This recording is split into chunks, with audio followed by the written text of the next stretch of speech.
noches, bienvenidos a Canal 8 y su programa institucional Diálogos de Cultura. Hoy vamos a dialogar de dos o tres cosas que fueron noticia, primero cultural y deportiva de la semana, y otra que ha generado polémica acerca de la declaratoria sí o no a través de la ley, de la norma, del reglamento, del patrimonio cultural, y de otra que tiene que ver con el evento que organizamos en la Biblioteca Pública Municipal Ocaviga. Empecemos por eso. En la Biblioteca Pública se hizo un evento que tenía que ver con la literatura y el fútbol, porque ese es un matrimonio, como decía Gabo, bien avenido, está bien hecho, porque el fútbol primero genera pasiones, tiene consecuencias sociales, económicas, políticas, culturales. Entonces sobre eso han escrito, sobre fútbol, desde Albert Camus, premio Nobel de literatura tunecino, un hombre que practicó fútbol, fue arquero y decía que era la mejor demostración de cómo se comportaba el ser humano en un equipo, en una comunidad, en una sociedad, en toda la humanidad. Y eso está bien. Jorge Luis Borges también hizo referencias al fútbol. Pues otros autores, Humberto Eco habló de fútbol, y aquí a nivel local Daniel Samper habló de fútbol. Ya hicimos aquí una narrativa promoviendo el evento. Laura Restrepo, que también cuenta cómo ella, familiar lejano de Nemesio Camacho, creía que su segundo apellido, el de Nemesio Camacho, era el Campín, porque siempre le decían Nemesio Camacho el Campín. Entonces ella estaba creyendo que la mamá de Nemesio era de apellido el Campín, y cuenta ese tipo de anécdotas.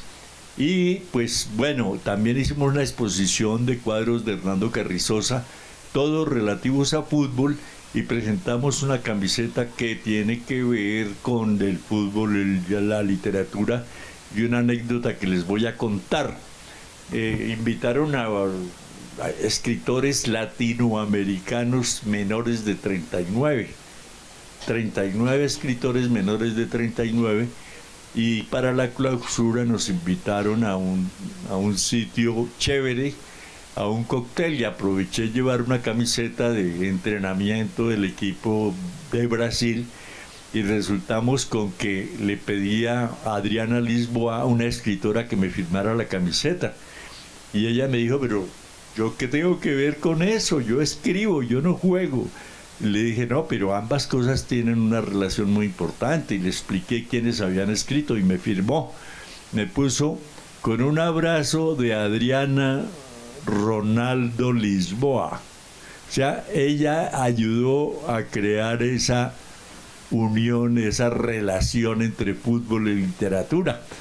Y yo estoy muy agradecido con ella, porque pues además de que escribe muy bien, escribe sobre fútbol, es pues debe tener en este momento unos 50 años, porque eso no fue ayer, eso fue hace como 15, 20 años. Y esas anécdotas tienen que ver también con la firma de una camiseta de Falcao, que me encontré de casualidad, por equivocación, en una reunión de la doctora Piraquive, en ese tiempo senadora de la República, y tienen una relación religiosa con Falcao, y él estaba ahí. Yo me equivoqué, le dije: aquí es la reunión de fútbol, y me dijeron: sí, ahí está Falcao.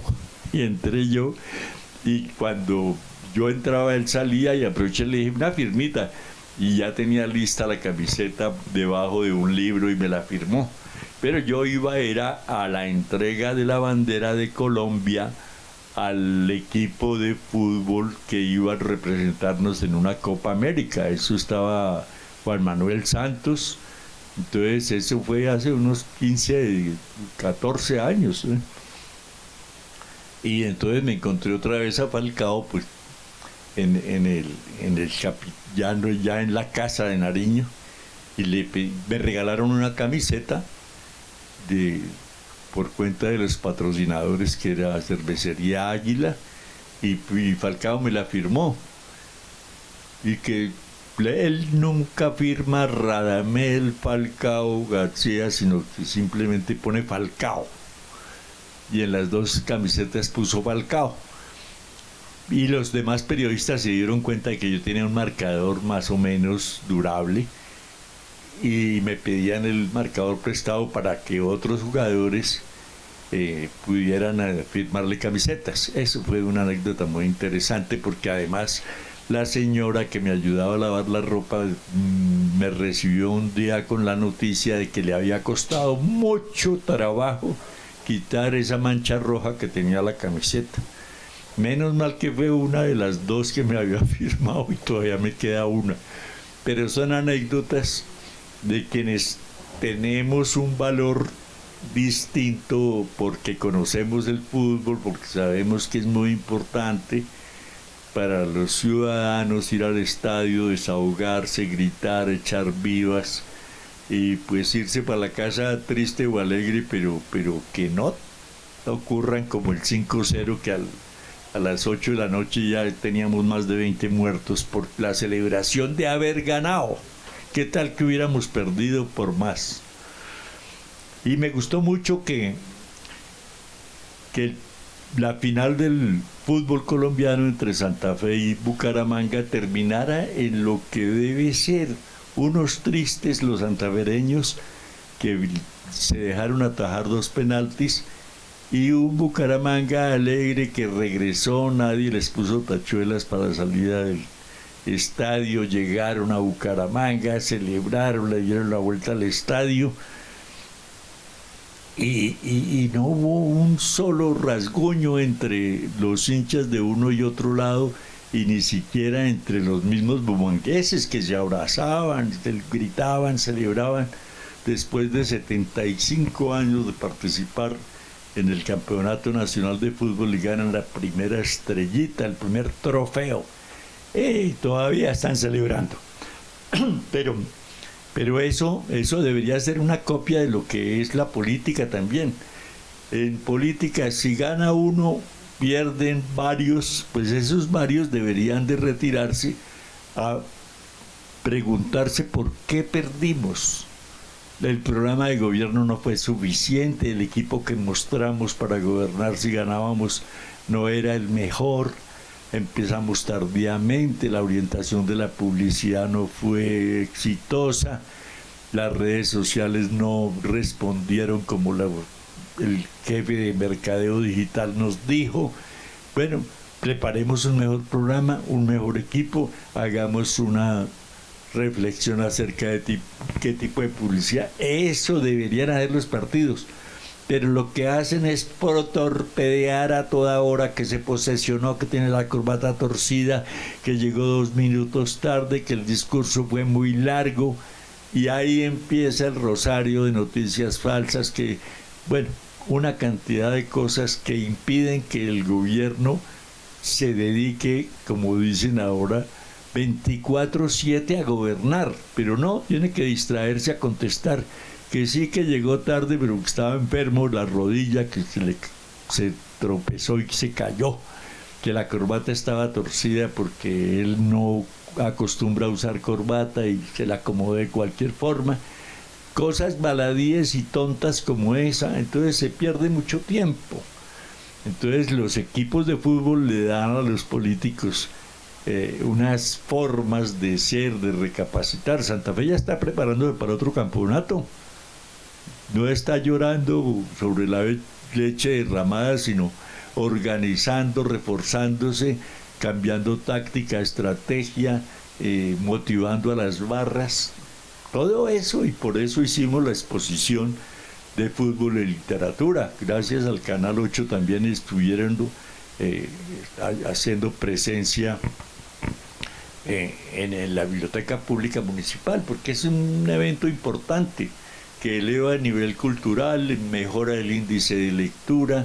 Hay gente que no sabía que Humberto Eco había escrito sobre fútbol, que Laura Restrepo, que Daniel Samper, que Albert Camus, que Jorge Luis Borges, no, Fontana Rosa, Barraza, un escritor argentino que escribe columnas en El Tiempo y también tiene libros sobre fútbol. Entonces hay que leer eso para mirar cómo transmiten, cómo se vive el fútbol. y alguien escribía un artículo sobre geopolítica y fútbol, porque también es cierto, ¿verdad? Los equipos de países europeos se alimentan mucho de la habilidad, de la versatilidad, de la creatividad de los jugadores africanos, pero a su vez hacen campaña en contra de la inmigración africana a Europa en las campañas políticas, por ejemplo, para conformar las diputaciones europeas. Entonces eligen 728 diputados y todos con el mismo cuento: no más inmigrantes asiáticos ni africanos, latinoamericanos a Europa, y ganan las elecciones. Pero no se acuerda que ellos a su vez invadieron al África, le impusieron una cultura y una lengua, le sonsacaron el patrimonio cultural que uno encuentra en los museos como el británico, donde encuentra uno todo lo que quiera de los egipcios. En las calles parisinas uno encuentra un obelisco donado formalmente y por atención del gobierno egipcio, y se quejan todavía. Picasso bebió de la cultura africana antes de crear el cubismo. Entonces hay que recordarles que Colombia tenía 4 millones de colombianos en Venezuela cuando las cosas eran democráticas y necesitaban fuerza de trabajo. Ya estábamos los colombianos, porque no nos varamos, cuidamos carros, hacemos arepas, nos inventamos una hamburguesa de pollo y pescado, alguna cosa hacemos en la vida, pero no nos dejamos morir de hambre y somos muy recursivos. Entonces, por eso nos quieren. ¿Y cómo no ahora darle la mano a otros millones de venezolanos que están por Colombia? Eso de la inmigración no es nuevo. Desde que Moisés sacó al pueblo israelí de Egipto, porque en esa época era al revés la esclavitud. Y entonces los alemanes también le pagan una fuerte suma de indemnización a los judíos por el maltrato, los 6 millones de muertos que hubo bajo el mandato de Hitler. Total que ha habido una inmigración permanente, y por eso los judíos quisieron invadir a Palestina para tener un territorio que dicen que religiosa y ancestralmente ha sido de ellos. Todo tiene que ver con el fútbol, porque el fútbol, como el ajedrez es una guerra pacífica en el que uno de los contrincantes trata de tomar al rey del opositor, pero era una forma de definir quién era más hábil, más inteligente, más capaz, más creativo, más previsivo para analizar para dónde va con esta jugada este señor. Y entonces así el fútbol también nos permite desahogarnos, pero no agrediendo ni verbal ni físicamente, al contrario, sino teniendo un mejor equipo. Demuestre que usted es más inteligente, que tiene más motivado a los jugadores, que los selecciona adecuadamente, que les paga lo suficiente, todo eso. Por eso ese programa de fútbol y literatura. Entonces va a seguir la exposición 15 días y en ese vamos a procurar leer artículos de los libros, más de una docena que tenemos allá, y acerca de lo que suceda en la Copa América que se juega en los Estados Unidos. Colombia va a jugar el martes contra Paraguay, pero simultáneamente está la Eurocopa y la plata que se mueve es grande.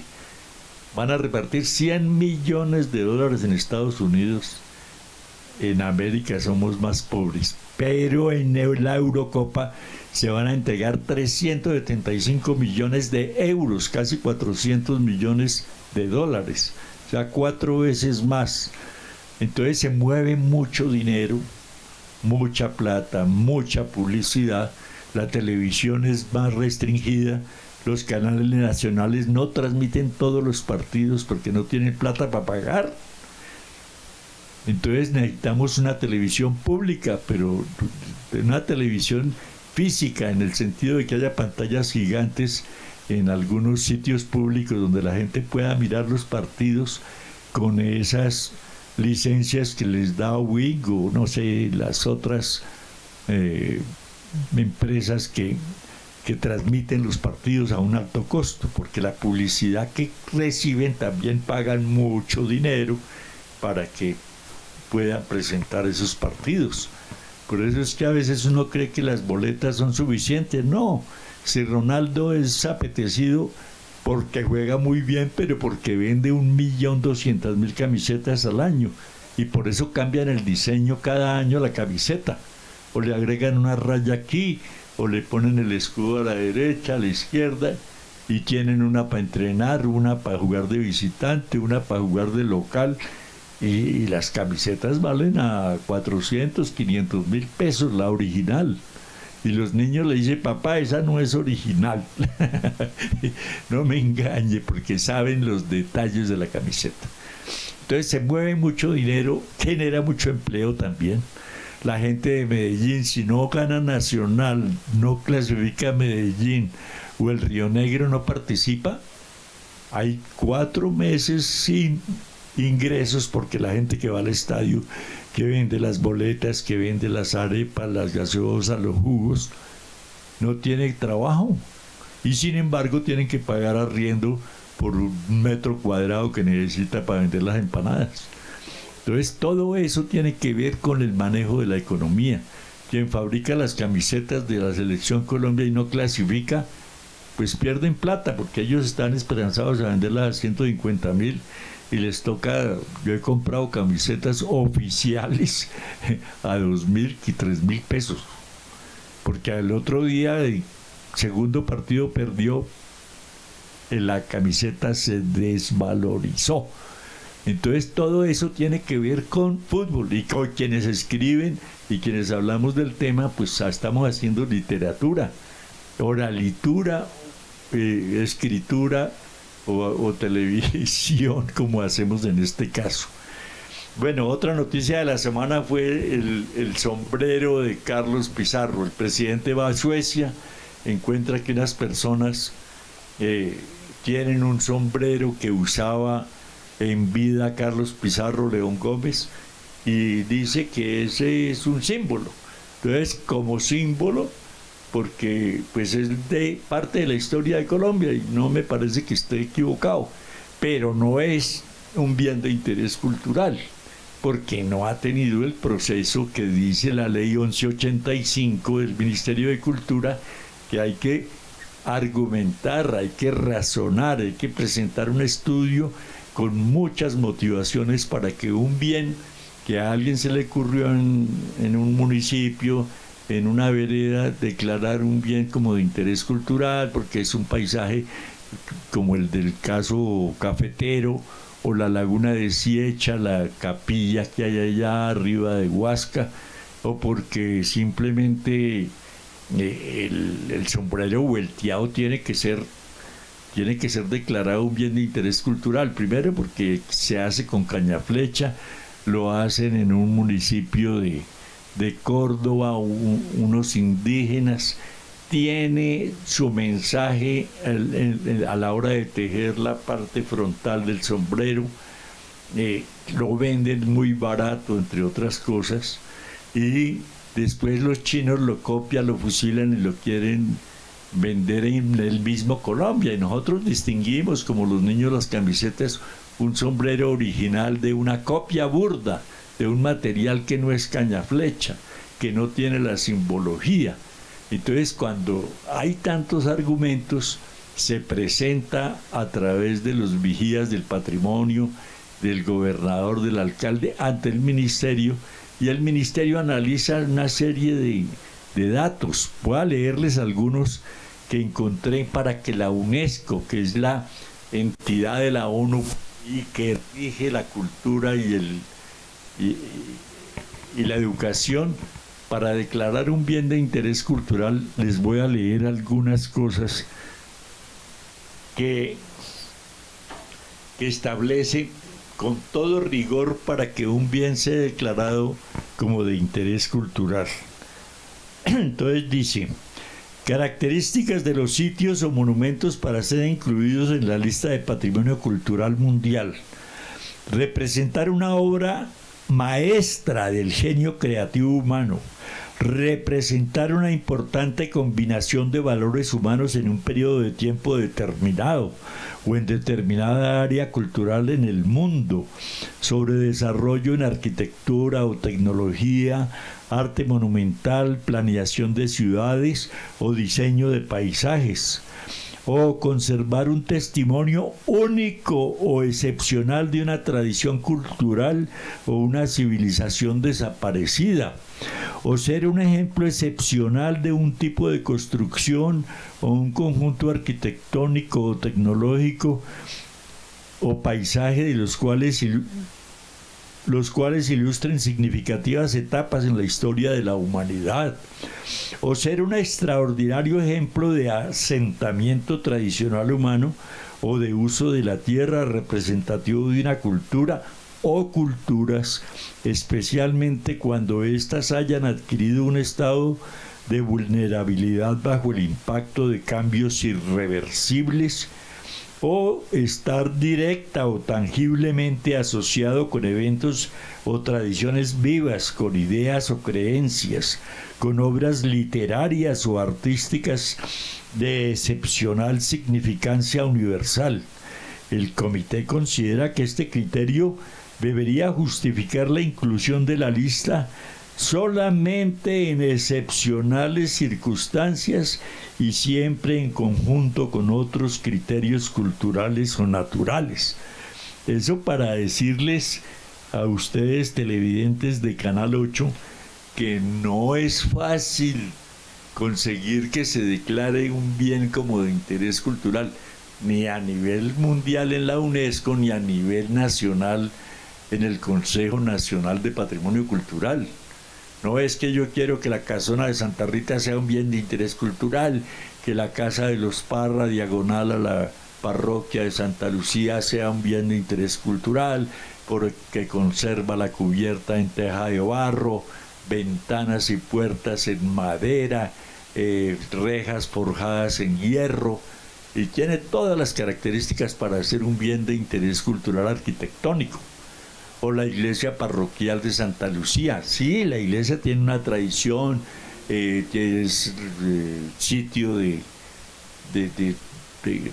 espiritualidad de la comunidad, pero si no se hace el proceso, no puede ser declarado como un bien de interés cultural. O el monumento a la raza, que no es la diosa Chía, sino Bachué y Sugunsúa, y después de que la interpretación de los tres egresados de la Universidad Nacional de Artes Plásticas hicieran ese monumento, pero la gente cree que es la diosa Chía y no es simplemente la transcripción del mito de creación muisca en Bachué y Sugunsúa y un homenaje al agua, al aire, al fuego y a la tierra en el prisma triangular donde reposa la Bachué con Sugunsúa. Entonces todo eso podría motivar a ser declarado un bien de interés cultural, pero no lo es porque Chía ha ignorado desde el año 35, 12 de octubre que se inauguró el monumento, que eso puede ser de interés cultural.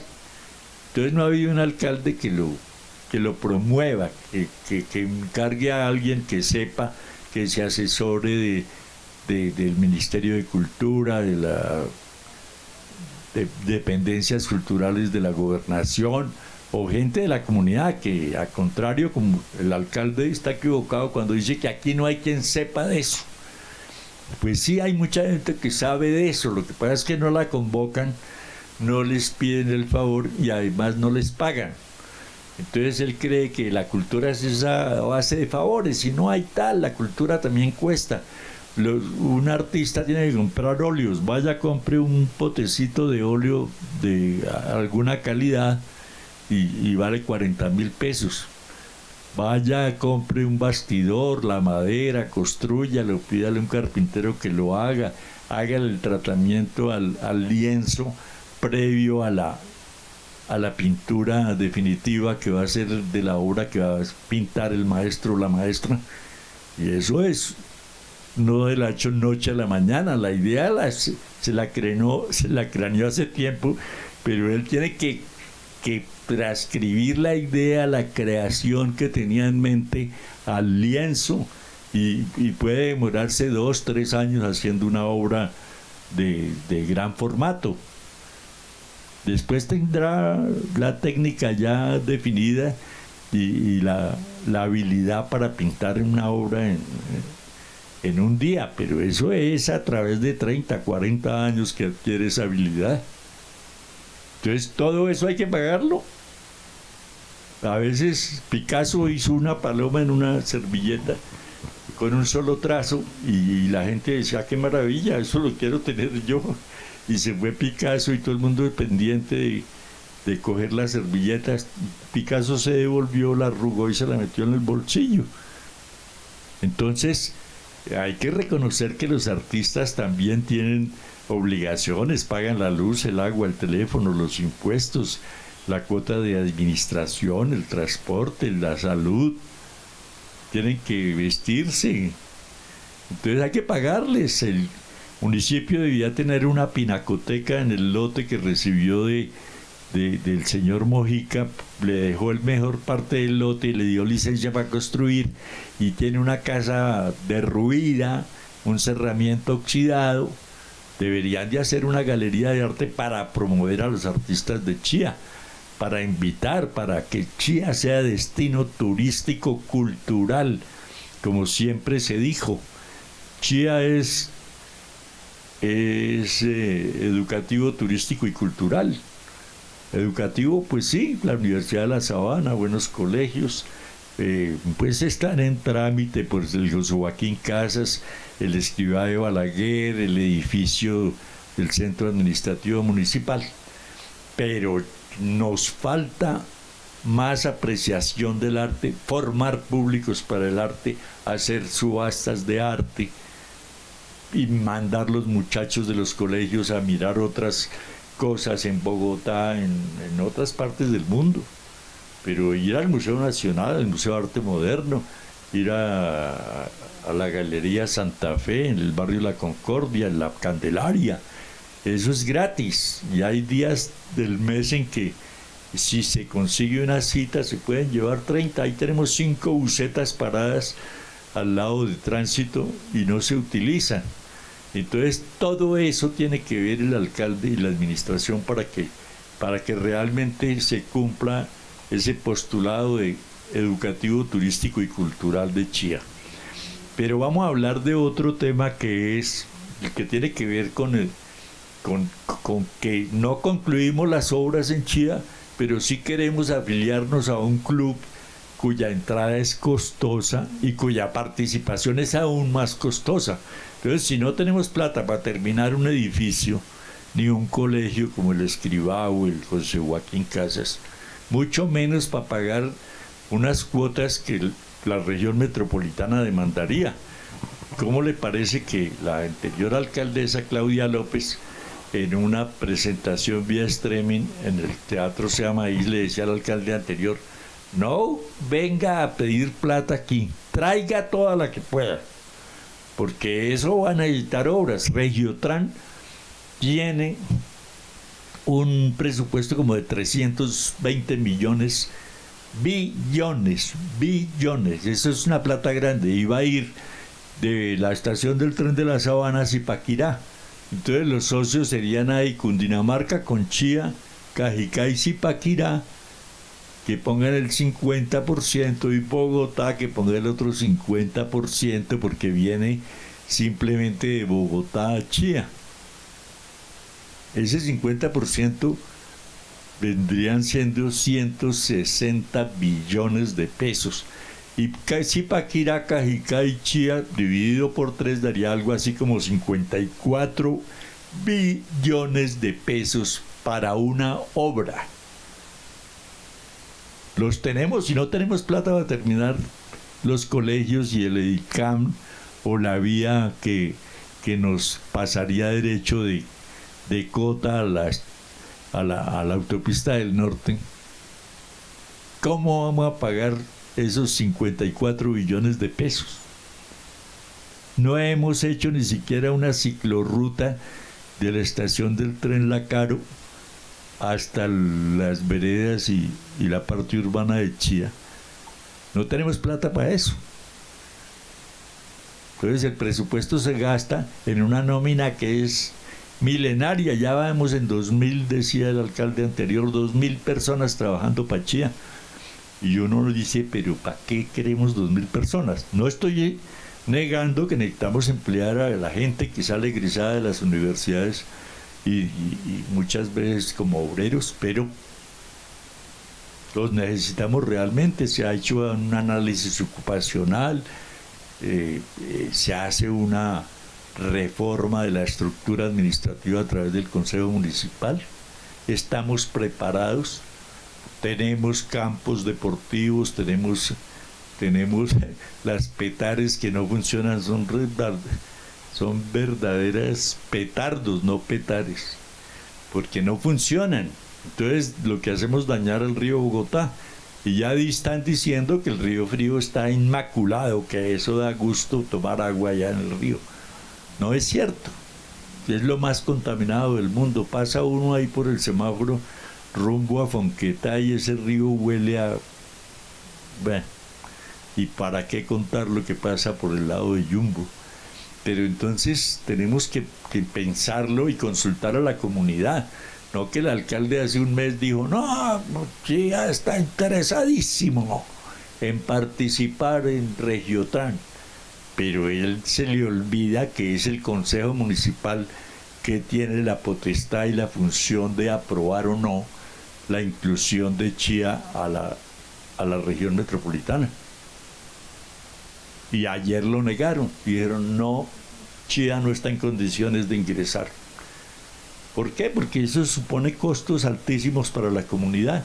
Porque la plata no la va a pagar el alcalde, no la va a pagar el secretario de Hacienda, la va a pagar la comunidad.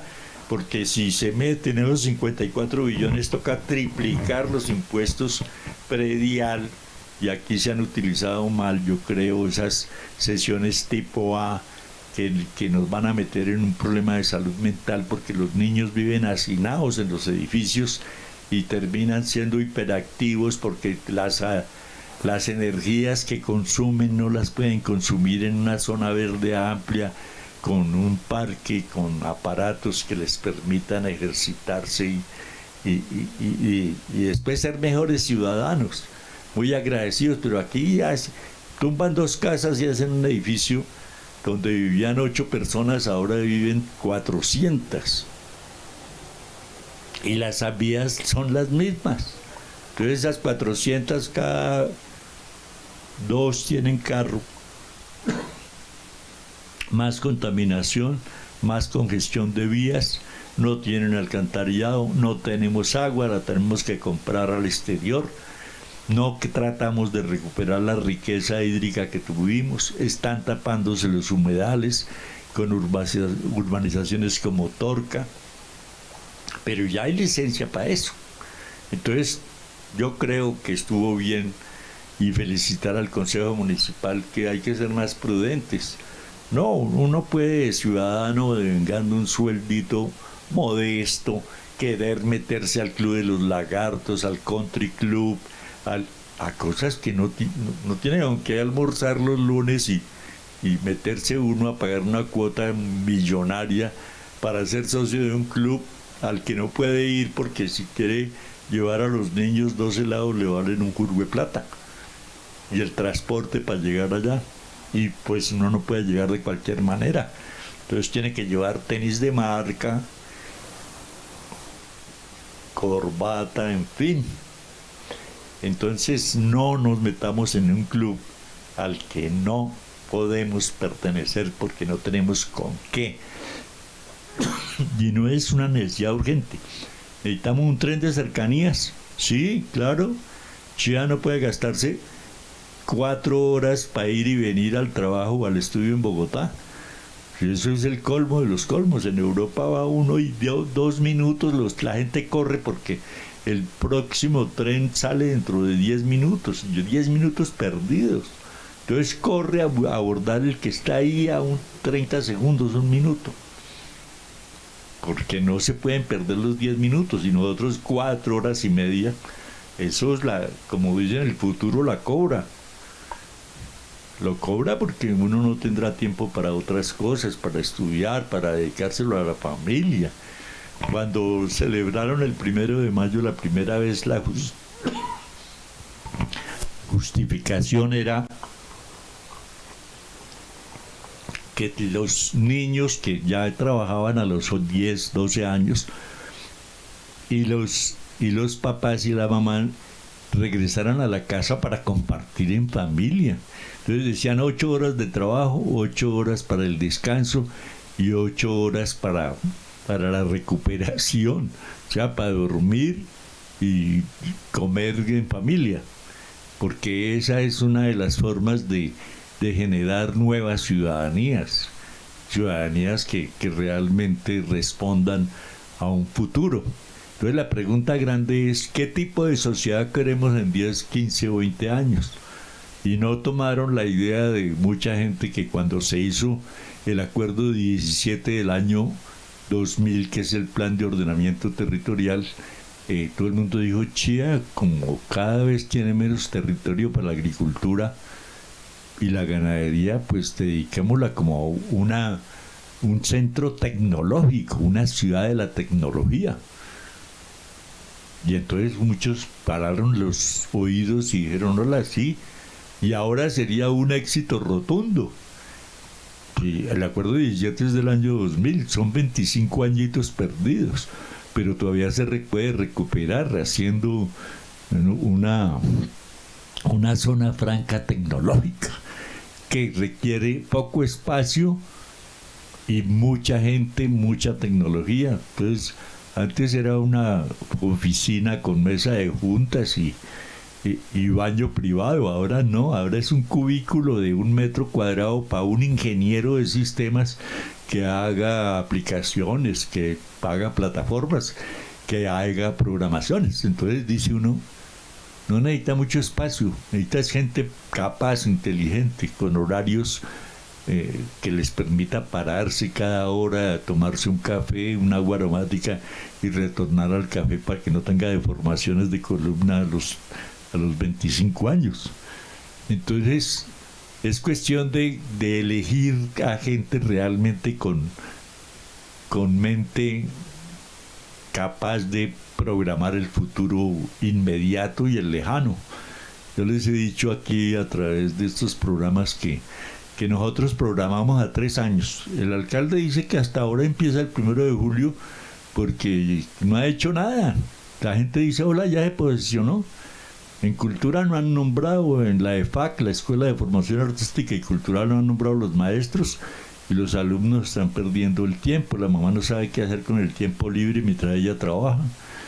Entonces tiene que pagarle a una señora para que le cuide los niños, cuando debería estar recibiendo clases de música, de danza, de teatro, de patrimonio cultural, si es que queremos que las nuevas comunidades tengan conocimiento, experiencia, para que se declaren bienes de interés cultural. El único bien declarado como patrimonio cultural, y en esa época se llamaba, era monumento nacional, es el Puente del Común. Pero de resto no hay nada. Aquí viví tumbar una casa, decía demolición parcial, y la tumbaron toda.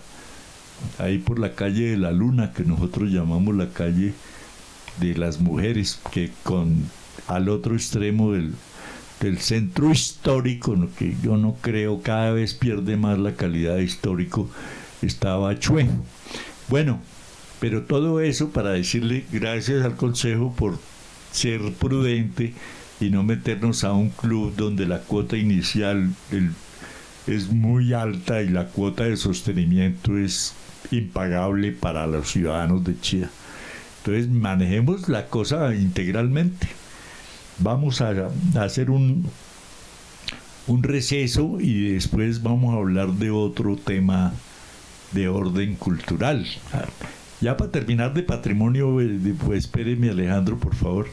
Mirábamos cómo también este carriel antioqueño fue declarado bien de interés cultural por el Congreso de la República sin el paso obligado por el Consejo Nacional de Patrimonio. Entonces a un congresista se le ocurre, los colegas aceptan la propuesta y dicen, sí, el carriel, yo no niego que el carriel es tradicional, es artesanía, es manualidad, genera trabajo, empleo, todo el mundo, esa piel que tiene ese que estamos mostrando en la imagen, es piel de nutria, tiene 33 secretas, llaman ellos, o sea, bolsillos, porque en los bolsillos llevan desde una mándula, un rosario, unos dados para jugar un juego de cartas, de naipes, porque necesitan recrearse cuando van en una recua de mulas transportando mercancías y devolviendo otras para su sitio de origen, pues descansan en las fondas paisas. Entonces allá van, toman alimentos, oyen música, toman aguardiente para madrugar al otro día otra vez a cargar las mulas, a desayunarlas para que aguanten otra travesía de 8 horas. Entonces, pues todo eso son razones, yo creo que suficientes para declararlo, pero hay un conducto regular que no se puede violar. Por eso el ministro dijo, está bien que el sombrero, hay sombreros de Suaza, Huila, que son hechos bajo el agua y son maleables a tal punto que se pueden doblar y meter en una caja de fósforos de grandecita de los años 40, 50. El sandoneño también es un sombrero que lo venden en Panamá, entonces le dicen sombrero Panamá, pero es hecho en Ecuador con paja cultivada en Sandoná, Nariño, Colombia, Sudamérica. Entonces también el aguadeño también es un sombrero muy bonito, muy bien hecho, muy bien elaborado, pero hay que declarar los bienes de interés cultural, pero a través del proceso que dice la ley 1185 y a través del Ministerio de Cultura. Entonces el Consejo estudia los argumentos, las razones, los fundamentos que le atribuyen a ese bien, a ese monumento arquitectónico, monumental, y después sí el ministro lo declara oficialmente como bien de interés cultural, que no es gran cosa. Lo que se consigue es que tenga mayor divulgación por ese aporte que hace a la cultura y se pueda comercializar a un mejor precio, pero tienen la obligación de conservarlo. El vallenato, por ejemplo, como música, fue declarado bien de interés cultural, y le pregunto a la gente de los conjuntos vallenatos, ¿y eso qué beneficio les trae? Dijo, ninguno. Lo que tratamos es de conservar la autenticidad del vallenato de la época de Escalona, de Alejo Durán, de Adolfo Pacheco Anillo, porque esa música se componía era por los viajes de los caballeros que se montaban a caballo para llevar 200, 300 cabezas de ganado de bien del sur del Caribe hasta los sitios de consumo en Barranquilla, Cartagena, Santa Marta, Riohacha. Y en el camino había cantidad de anécdotas, amores, desamores, peleas, encuentros, invasiones del ganado a fincas que tenía su propietario ahí atento y no quería venderles el pasto, por ejemplo. Entonces, todo eso lo cuentan y se convirtió en una tradición, todas esas formas de creación literaria que después le colocaron música con el acordeón alemán Hohner, que entró por la Guajira y no por el Cesar, porque el vallenato me parece que tiene más origen guajiro. Y entonces todo eso tiene que ver con que hay que proceder a admitir el reglamento existente. Si no le gusta, modifíquelo a través de una ley. Así hicieron con el presupuesto del IDECUT. El IDECUT recibe centenares de miles de millones de pesos del IVA de la telefonía celular en Cundinamarca. Y como no ejecutaban ni el 5%, el deporte dijo, si ellos no necesitan plata, nosotros sí.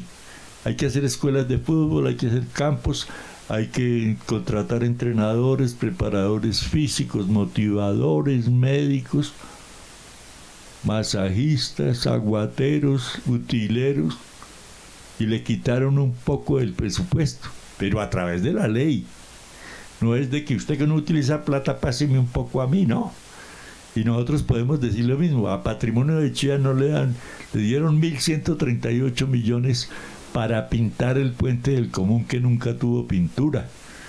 Entonces dice uno, bueno, botan la plata, la regalan, la distribuyen, pero no aplica para los bienes de interés cultural. Hay que hacerle mantenimiento al Monumento a la Raza, al Puente del Común, a la estación del tren La Caro, que hay que recuperar para Chía, ponerlo ahí como una venta de comidas típicas y artesanías, tejidos, de los que hacía doña Cecilia Iregui de Holguín en la Escuela Artesanal de Fonquetá. Entonces tenemos un resguardo indígena que produce, mantiene lenguas, que tiene tradiciones, que tiene mitos y leyendas que contar, la lengua muisca. Entonces hay mucho por hacer y no lo estamos haciendo porque no le asignan presupuesto, para eso no hay, dice el alcalde y la gente. Entonces sí hay que hacer y hay con qué, pero hay que tramitar. Y le dicen a uno, yo tengo el patinador, él te consigue esa plata, pero el patinador me cobra a mí una suma grande. Yo tengo el operador, ese te dice cómo es la vaina, y la vaina es que para usted la mitad y la otra mitad para otra persona. No, así no es. Entonces toca dedicarle al patrimonio cultural. Sí, gracias al Consejo por no meternos en camisa de 11 varas donde no cabemos, y vamos a hacer cosas realmente por la cultura de Chía. No ha empezado a trabajar todavía, pero hay gente con mucha voluntad, mucha entrega y algún dinero que ponen ahí para que se puedan hacer actividades culturales. Estamos en pleno centenario de la vorágine y no hemos hecho mayor cosa. Entonces hay que leer en voz alta la vorágine, hay que organizar unos concursos de pintura de personajes, de paisajes de la vorágine para que le motivemos la lectura a los artistas y a los jóvenes de Chía. Entonces hay mucha actividad por hacer, no es cierto que no haya que hacer, sí hay mucho por hacer. Entonces tenemos que organizar un campeonato de fútbol que genere ingresos para darle a Yesenia Carrillo, que está mal de salud y la EPS no cubre todos los costos. Hay que organizar cosas. Vamos a dejar por hoy. Muy buenas noches y muchas gracias por estar en Diálogos de Cultura y el Canal 8.